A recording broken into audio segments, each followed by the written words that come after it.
Bonjour à tous.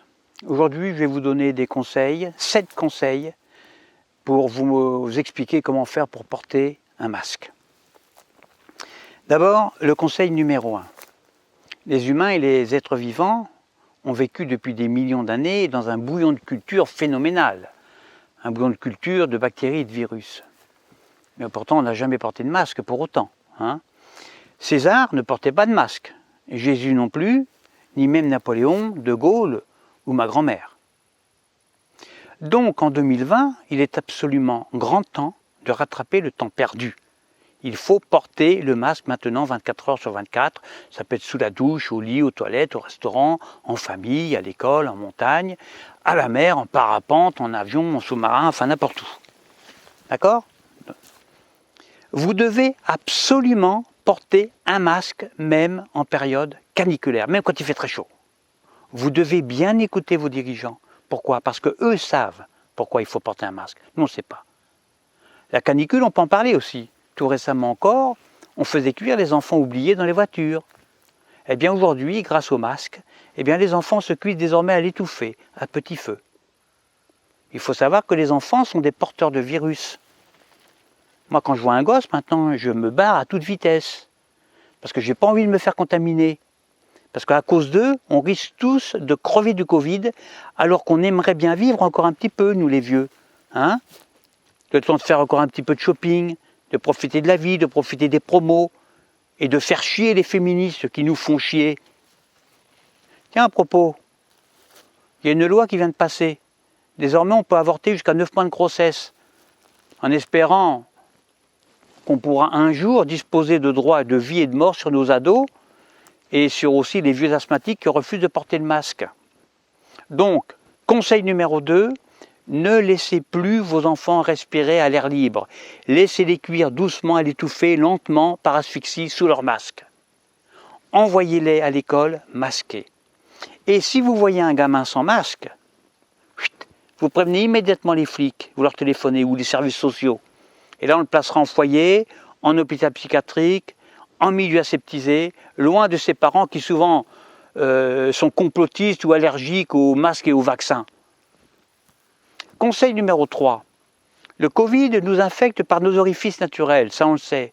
Donc placez un masque partout, il y a des trous, c'est-à-dire la bouche, les naseaux, ça peut être les oreilles, votre anus aussi, qui, je le rappelle, est également un orifice par lequel s'éjectent sans pudeur des millions de virus et de bactéries. Et puis pour les femmes, alors là les féministes évidemment vont encore brailler, mais les femmes sont plus contaminantes que les hommes. Et je m'adresse notamment aux femmes, mettez un masque tissé à base de feuilles de vigne si vous voulez, ça n'a pas d'importance, mais par pitié, mettez un masque. Il faut penser aux autres, pensez-y. De toute façon, il y aura des brigades de chiens renifleurs relayées par drone qui verbaliseront les récalcitrantes. En ce sens, avec un trou de moins, les hommes pourraient complexer. Mais là, justement, c'est un avantage indéniable, vers plus de liberté. Et là, dans leur grande gueule, les féministes, tac et toc. Alors maintenant, quand vous allez aux toilettes, tout ce que vous excrétez naturellement doit être collecté directement dans un masque spécial. C'est un masque de déjection qu'on trouve en pharmacie, qui est en vente en pharmacie, que vous devrez déposer dans un sac en plastique jaune qui sera ensuite récupéré dans un conteneur par les services de décontamination. Sinon, c'est le risque de contamination des nappes phréatiques et donc de la population et puis des poissons. Je pense notamment aux sardines, aux crevettes. Conseil numéro 4. Quand le virus, il n'est pas sur nous, il est ailleurs. Donc forcément, s'il est ailleurs, il est quelque part. Mais où ? Il est partout.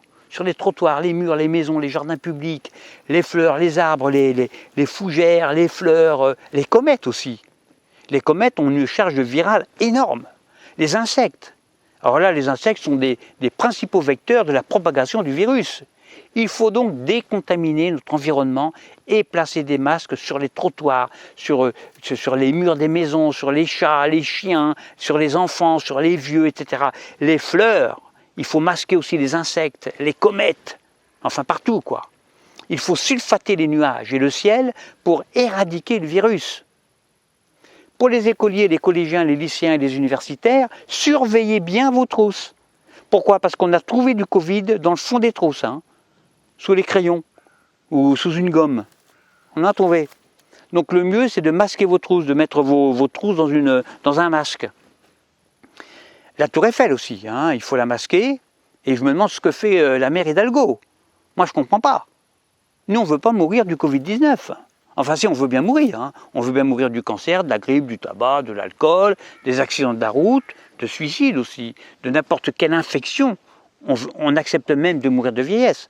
Mais surtout pas du Covid-19. Ça, c'est le pire. On a nos vieux dans les EHPAD, ils attendent avec impatience de mourir de vieillesse, comme tout le monde, naturellement. Et puis, paf, patatras, qu'est-ce qui se passe? On leur apprend qu'ils ont chopé le coronavirus. Ce putain de virus, comme dirait le vieux Renaud. Donc c'était à quelques jours près. Hein, donc ça provoque un choc émotionnel chez le vieux, qui, s'il n'y a pas de psychologue rivotrilisé, peut tuer nos vieux pour la vie. Mort du corano, ad vitam aeternam. Et il y a toujours aussi des irresponsables qui éternuent sans masque. Alors là, carrément. Les gouttelettes de virus se diffusent alors dans tout Paris et ils se fixent sur la tour Eiffel, qui en période estivale est déjà bien chargée, elle est chargée à mort de touristes chinois, eux-mêmes porteurs de virus. Donc la dame de fer risque de s'écrouler sous le poids des Chinois, du riz, parce qu'ils mangent toujours du riz, et des virus. Donc conseil numéro 5, il faut masquer tous les monuments historiques visités par les Chinois. Il faut masquer tous les grains de riz et tous les restaurants avec ou sans sushi. Conseil numéro 6. Je vous donne un exemple classique qui arrive régulièrement. On marche sur une crotte de chien. Si le chien n'est pas masqué, alors sa crotte sera obligatoirement chargée de Covid. Mais nous, on ne le sait pas. Donc on marche sur la crotte. Ce qu'on fait, on renifle la chaussure pour savoir si c'est une crotte ou si c'est de la terre ou tout simplement un morceau de banane. On ne sait pas. Hein. Et comme parfois, il n'y a pas d'odeur, alors on observe. Ce qu'on fait, on sent, on touche, on retourne la chaussure dans tous les sens. Et puis finalement, on finit forcément par goûter. Et là, erreur fatale, oui. Parce que c'est une crotte de chien infectée de Covid. Donc là, direct aux urgences, où souvent, là, on ne peut plus rien faire. Même Raoult, il abandonne. Hein. Donc c'est bien de vous masquer de la tête aux pieds. Mais si vos gosses, vos chiens et vos vieux ne le sont pas, ça ne sert strictement à rien. Le virus circule. Donc conseil numéro 6, portez un masque à vos pieds et ne portez jamais à la bouche ce dans quoi vous avez marché. C'est toujours le principe de précaution qui prévaut en cas de doute. Alors donc, ne goûtez pas n'importe quoi sans l'avis éclairé d'un expert en virologie. Ensuite, conseil numéro 7, concernant les légumes maintenant. Même frais, ils sont porteurs de virus. Et je pense notamment aux courgettes. Nettoyez bien vos légumes à l'eau, hydroxychloroquinisés. Essayez de dire ça à toute vitesse, c'est pas mal. Hein. Puis enveloppez-les dans un masque anti-Covid. Un gratin de courgettes masqué, c'est un régal. Hein. En tout cas, c'est meilleur qu'un filet de saumon en papillote bourré de coronavirus.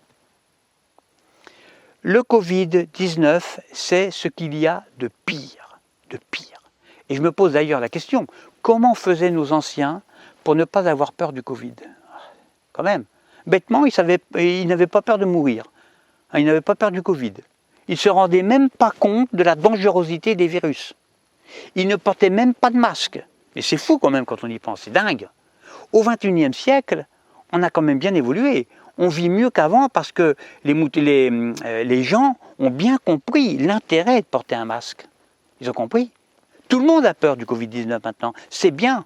C'est la panique, c'est super. Alors petite remarque maintenant. Juste avant la crise du Covid, notre civilisation avait atteint son apogée. Tout le monde pouvait faire des soldes ou du shopping tranquillement. Moi, j'ai même raté un pantalon avec 35% de réduction quand même. 35%.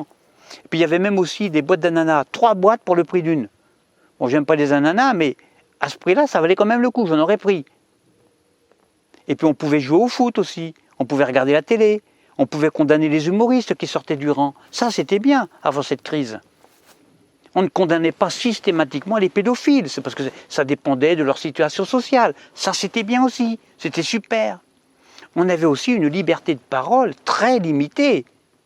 Ce qui était bien, puisque tout le monde pouvait s'exprimer librement et sans limite, dans la limite, bien sûr, des limites autorisées. Et puis là, boum, patatras, la crise du Covid, 6500 ans d'histoire et de progrès réduits à néant. Alors quand j'y repense, ça fout quand même, ça fout les boules, hein. Mais comme je suis très optimiste et je suis foi en l'humanité, ben je pense qu'on se relèvera, qu'on retrouvera notre grandeur d'autrefois, que nos enfants pourront enfin refaire et refaire du shopping sans la hantise du Covid-19. Et oui, moi j'ai foi en l'humanité, mais pour ça, quand vous sortez ou quand vous rentrez quelque part, à l'intérieur comme à l'extérieur, soyez toujours masqués. Écoutez bien l'avis de vos dirigeants, je le répète, parce que eux ils savent, vous ne savez pas. C'est l'avenir de notre humanité qui est en jeu. C'est son avenir, c'est très très important.